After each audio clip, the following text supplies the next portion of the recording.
I've never agreed with psychiatry, ever. Before I was a Scientologist, I never agreed with psychiatry. And then when I started studying the history of psychiatry, I started realizing more and more why I didn't agree with psychiatry. And as far as the Brooke Shields thing is, look, you gotta understand, I really care about Brooke Shields.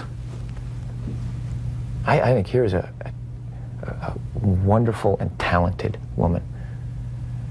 And I want to see her do well.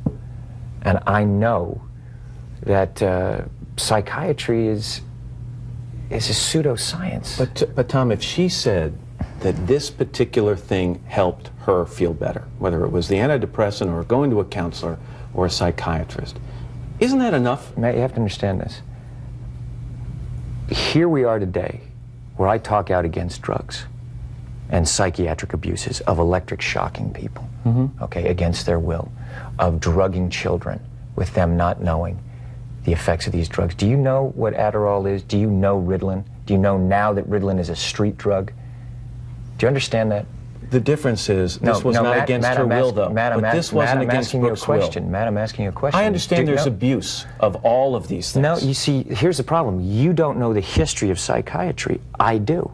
Aren't there examples, and might not Brooke Shields be an example of someone who benefited from one of those drugs? All it does is mask the problem, Matt. And if you understand the history of it, it masks the problem. That's what it does. That's all it does. You're not getting to the reason why. There is no such thing as a chemical imbalance. So postpartum depression to you is Matt, kind of a little psychological gobbledygook?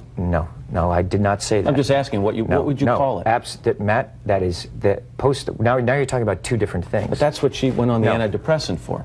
But what happens, the antidepressant, all it does is mask the problem. There's ways of vitamins and through exercise and various things. I'm not saying that that isn't real. That's not what I'm saying. That's an alteration of what I'm saying. I'm saying that drugs aren't the answer, that these drugs are very dangerous. They're mind-altering, antipsychotic drugs. And there are ways of doing it without that so that we don't end up in a brave new world. The thing that I'm saying about Brooke is that there's misinformation, okay? And she doesn't understand the history of psychiatry. She doesn't understand in the same way that you don't understand it, man. But a little bit what you're saying, Tom, is you say you want people to do well, but you want them to do well by taking the road that you approve of, as opposed to a road that may work for them. No, I'm not. Well, if antidepressants work for Brooke Shields, why isn't that okay? I disagree with it.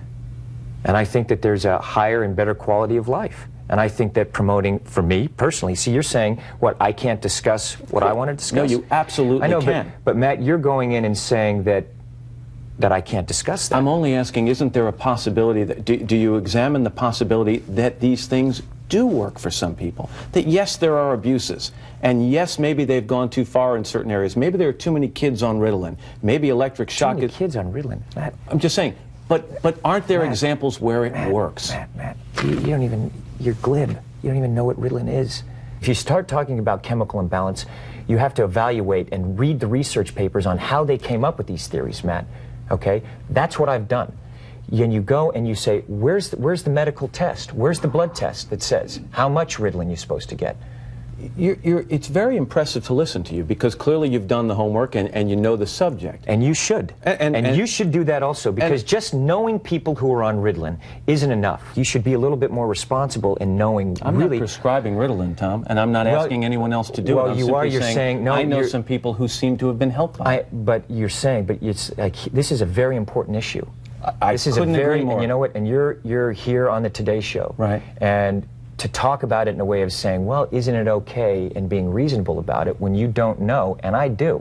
I think that you should be a little bit more responsible in knowing what it is, because you communicate to people. But you're now telling me that your experiences with the people I know, which are zero, are more important than my experiences. What do you mean by that?